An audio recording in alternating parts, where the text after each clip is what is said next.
I'm Gina Nicole Brown, and this is an excerpt from a larger piece. But you were a lifeguard with an impressive butterfly stroke. I wish I didn't know your name. I wish I didn't say yes to that movie and that dinner. Wait, did we ever see that movie and have that dinner? Because, see, I don't recall. My memory sees the beige back seat of my car, and my memory sees my gorgeous garments on the floor of my car, and my memory hears your vile voice inside my car, and my memory feels your gratuitous goo between my legs in my car. But you were a lifeguard with an impressive butterfly stroke. I wish I didn't know your name.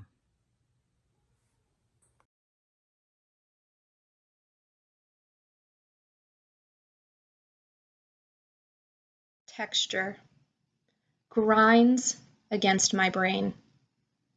Cotton forces, melts, pushes, scratches into the ridges and crevices.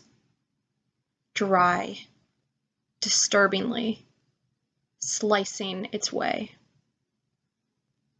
The threads, even now, my mind desperately seeks to shed the fabric hold, pushing the tangible onto my now grown fingers.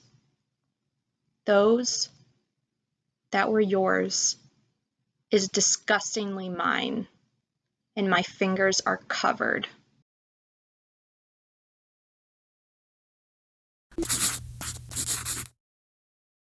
This is still one of my favorite books. My stepbrother gave it to me when I turned 6. Since he was about 14 years older than me, it made me feel pretty important that he remembered my birthday.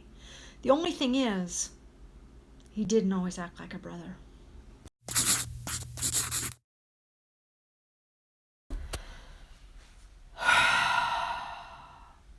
I wonder, was it all a game to them? That afternoon our house of cards fell, when my heart was ripped like a playing card as it tore down streets on a green skateboard away from a family who thought it was funny to pimp me out to old men? But then again, what does it matter who they are or what they think I am? I am a 15-year-old queen of my own heart who rolls up and down streets away from brothers who want sex from me, from old men who wait for me in the front room. So I guess that makes me the winner. Because it's not about the family I was dealt, but about getting my card out of their game. I am a 15-year-old queen of my own heart. So as soon as I can get off this skateboard, my laughter will float like shredded incest cards. Confetti will wave goodbye as I skate away to lands where sisters are not tucked into brothers' beds. Never say die.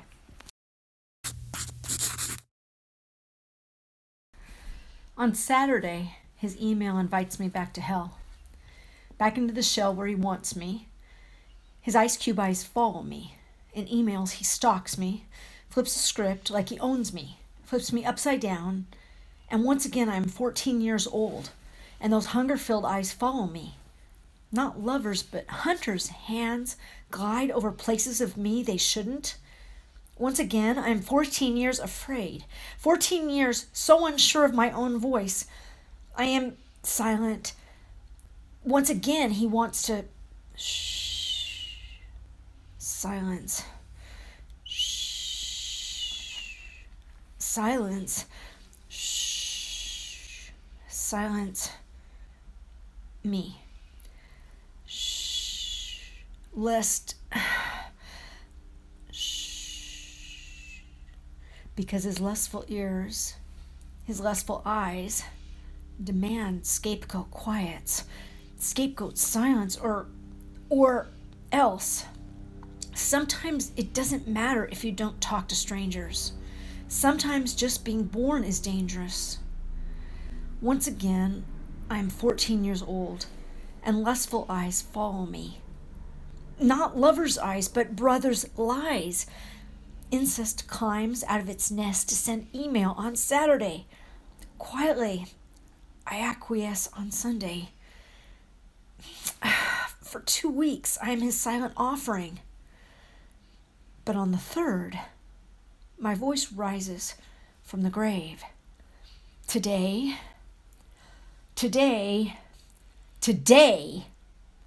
I speak. Hi, welcome to Taco Bell, she says as I walk through the door. So I nod and saunter to the counter, where she waits for me to order. Make a choice, choose, know what to do. The lights on the menu behind her. The lights on the menu bright with failure, over and over again. Me, with my I've got the whole world in the pocket of my ripped blue jeans look, standing as tall as I can, as confident as I can, because I'm not. My panic in me smiling so big I can feel my heartbeat between my fingers, trying to count sweaty coins over and over, unsure of how to order, sure that I'll make a mistake. Trust him when I shouldn't have. Walk through that door. Be too afraid to walk out. Socks sweating. I stand before a counter. In 3-inch, high-heeled, fake it till you make it boots, pulling coins out of a ripped pocket, just like anyone else who walks through those double doors. I order tacos. No purchase. Buy one expires. Terminal. Transaction complete. Change due. I resume. Total change. Thank you.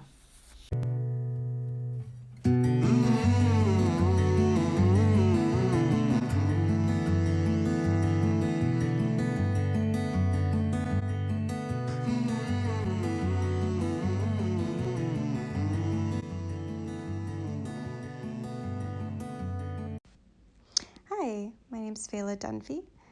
I'm from here in Chicago, Illinois. I'm a writer, poet, and I'm going to read just a couple poems about healing that I wrote during times where I felt that sense that it was possible. So the first one is titled Garden of Eden. I fell into the Garden of Eden, but the fruits poisoned me, and as I sat beneath the stars, they dropped acid in my eyes. So I found a pond that was filled with sea salt and flowers. I tried to cleanse my disease and the filth from my muscles. I glanced at my reflection and then tied rocks to my broken hips, sank to the bottom, and even as the water filled my lungs, I felt a sense of peace no land could create. This second poem is titled Bliss. They say a body should bend and not break, and when twigs are pulled from branches, how can you expect leaves to grow? And can bones not wither away when they are soaked in rust? So I'm grasping onto rocks, trying to find the nearest body of water, maybe filled with oil. Let the rivers overflow and drench my hair, pull toxins from my scalp, and eat up the rust like the poison that it is, or be the poison, and kill off all ailments that make currents in my blood. Let leaves grow from ends that were once scorched with ash, and let me be reborn. I will bend over mountains and grow vines so long, or create my own ecosystem and wrap myself in my own bliss. Now this last poem is about healing, but more of healing trauma within a family and how you might respond differently to healing than a family member and the pain that can come from that. So this one I titled Mother. There's a void of your healing. It's a different color and shape than mine. Though you carried me and your womb encased my bones, I came out different, developed sharp nails for teeth. I could speak in ways you didn't learn. You've gone backwards as I have run for miles. How strange to share so much and not find each other at the end. Separate existence is all I've known. To you, healing is just a 7-letter word wrapped around your fingers. But you can't make a fist. You're unable to seek the help that has been begging for your attention. And I have been begging since I was born. Now I wish you could see what I see, that I have not reached the end, but yet I see the shame beginning to shed. And I can feel my own arms beginning to reach around myself and say, you have survived your worst days, and here you are. I've been fighting with my fists for a lifetime, and you, a pale glow, riding a wave in the wrong direction. I cannot teach you to heal, but I can tell you I'm on my way. I don't think I will see you there, but your lack of presence is not new. Besides, healing can be a lonely path, a discovery of self, a tide of grief, and a story with no end. Okay, well, that's it for me. Thank you for listening. It's been almost 6 years. Some days it feels like more, and some days it feels like less. If I think back on all of the things that happen in a normal 6-year period, it seems impossible to know that the 6-year period has been filled with so many feelings, good and bad. I know that people use the term survivor to make folks feel empowered, and sometimes I feel like a survivor. But other days, I feel like a victim of circumstance, a victim of life, a victim of the systems. When your perpetrator doesn't receive a court sentence or anything but a slap on the wrist in the form of a restraining order, it sometimes feels like you are the victim. It's okay to identify the way that you need to. It's okay to have days where you feel like nothing can go on.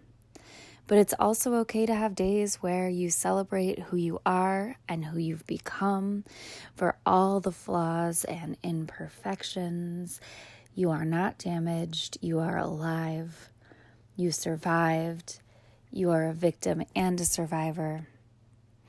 6 years is a long time, but 6 years is also only the beginning. It's the beginning of learning to navigate. It's the beginning of a story, and it's the beginning of understanding that this is not the whole of who you are. You're so many other things besides a survivor, besides a victim. You're a family member, a friend, an animal parent, a scholar, someone who loves to read and write and dream. And those are all things that cannot be taken away by the circumstances of another angry, greedy person. You don't need to forgive or forget, but you can learn to live with who you are and remember that you are still whole regardless of what he took from you. Things might not get better, but they will change and you will grow and things will become a new normal. You haven't given up. You are still here. You are still going. Some days you're strong and some days you're not, but you are still here. And if that's not something to celebrate, that you got lucky and he spared you and you made it and you're still standing in front of the world saying that this is me and I am alive, you are here and you have survived. This is Carol McCurdy, and I'm reading Mockingbird. In the linden outside my bedroom window, you are the car alarm, the police siren, the shriek of seagull, the barking dog, the cat's meow. Lee and Marty downstairs claimed you were a child's toy, some newfangled electronic annoyance abandoned or planted by some punk. No, I said, defending you, that was nature talking. Those kind neighbors winced when I spoke, with my throat still hoarse from screaming. Lee silently took note of my face. She asked again, could she get me anything? Yes, it was a lame sort of joke, noisy urban bird, that I piped up for you, talking tough behind the window grating. I, proven insufficient to defend myself. Whereas, perseverating, jabber jabber, to wit to woo, you own this city block more than I do. More than I do.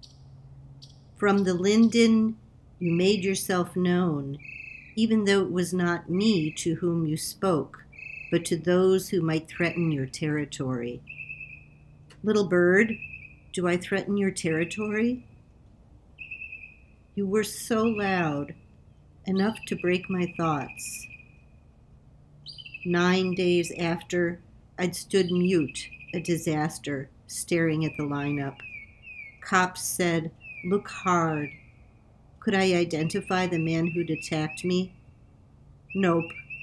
No luck. Now you and your ruckus were no trouble.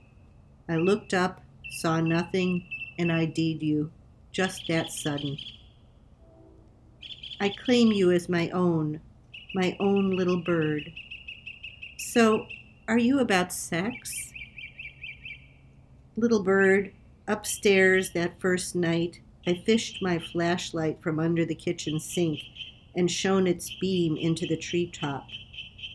That silenced you for a few seconds, but you were not to be seen and not to be shut up or scared away. You resumed your medley even while my spotlight failed to feature you. I turned it off and closed the curtain, turning back to my bed, blue sheets and red pillows, and still you began again, impertinent, or impudent, as my mother would say about a man or woman with dark skin who refused to defer to her. You are impudent, little bird. You do not defer to me. But still you are mine, because I hear you. I hear you all through the night, because I am up all through the night, because I hear you all through the night. Little bird, I know your name, Mimus polyglottos, with your brain the size of a pea. Northern mockingbird, clever linguist, I curse you for being bolder and more varied than me. Go ahead and mock. It is not me you are making fun of. No one makes fun of me. I will know you. I will look you up on the web. You are the mimic of up to 51 species of birds. You are a very important visitor to the American backyard. Not only is your song enchanting, but you help to eat many of our nuisance garden insects. You are the state bird of Texas, and I don't give a crap. You are the murderer of sleep. Pale gray, tail edged with white, male and female look alike. During the mating season, the male will mark his territory with song. Almost all adult male mockingbirds sing during the day. Only a bachelor sings at night. Oh, fucking little bird who is not fucking. Like me, you labor under a jazzy delusion. You think you are a swinger, endlessly rocking. Your sets begin around 11 and continue till around 4 in the morning, I think. Buzz of television, chirp of bird, both sustained, and I sit quiet, on the sofa in a point in space that is somewhere in triangulation with the two. Two sources of white noise that keep me alive, accompany me through the night. But it is you, little bird, that I cannot shut off. Your complete repertoire of songs can be heard all down the street, even on the patch of sidewalk where last month I lay crushed in the small hours, beaten by a man, a stranger, who asked for a smoke, asked my name, where I lived, and swung his hand up under my skirt. Ha! His hand touched pantyhose, under which there were panties, under which, still white, there was a big fat sanitary napkin. For once I was prepared for nature. Ha! He did not touch me. But as I opened my mouth wide and screamed, so loud and so competent, help, instructing the neighborhood, telling the world what to do, call the police, call 911. He smashed his fist against the side of my head, and again a few times once I was down on my knees, until I was completely down, and then the only way for him to reach my head was to kick it, and kick it. Oh, shitty little bird, ain't that a kick in the head? Was that nature talking? No. Not a child's toy, no electronic annoyance. Maybe it was nature talking. Soon my head was swollen, a full yellow moon.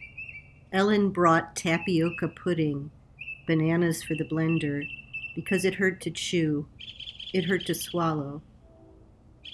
I smoke Parliament lights, all white, with the recessed filter, till my lungs ache. Still you sing, full-throated. How can you be so tiny and still be so loud? Little microchip of life, what are you trying to tell us? Should I throw pebbles out the window into the treetop to make you go away? Your boisterous warble pours unstoppable, a long lullaby. My bruises are gone, my bruises are gone. The moon has crescendoed, my face is pretty again. I am here, I am still here and alive. I am alive. Little bird, I understand you. It is too late to be irritated. Little bird, do I threaten your territory? I love you, little bird. I want to kill you, little bird. Keep me company. Be me, little bird. Be me. Up in the linden, you chant your mantra. Not me, there's someone else here, not me. I am the squeaky gate that opens backward, the Scott Joplin theme played by the ice cream truck. I am a whippoorwill, a common starling, a red-winged blackbird, a budgie, a shrike, a titmouse. I am anything but what I am. I am a digital alarm clock, a ringing doorbell. I am even a human voice, darling. Ha! I am the scales of a piano. I am goddamn Papageno. I am here, and it's not me, not me. Are you talking to yourself again? Is this inspirational TV saying, hear the message and be well, remembering your identity lies in the song, hidden in the song? Who you are is not in this moment of voicing, or that, but wavers, moves through the spaces between your variations. You are in the changes.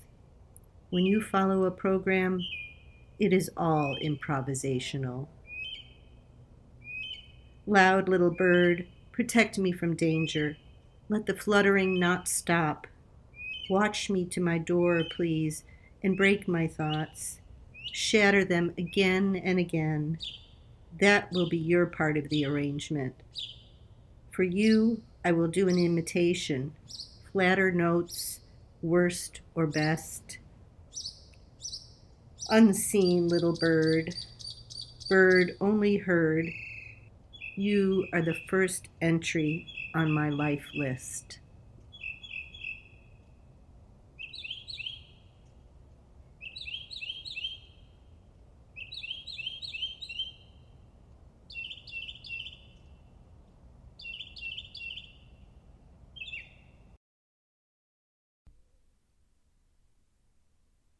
When I feel manic, I panic.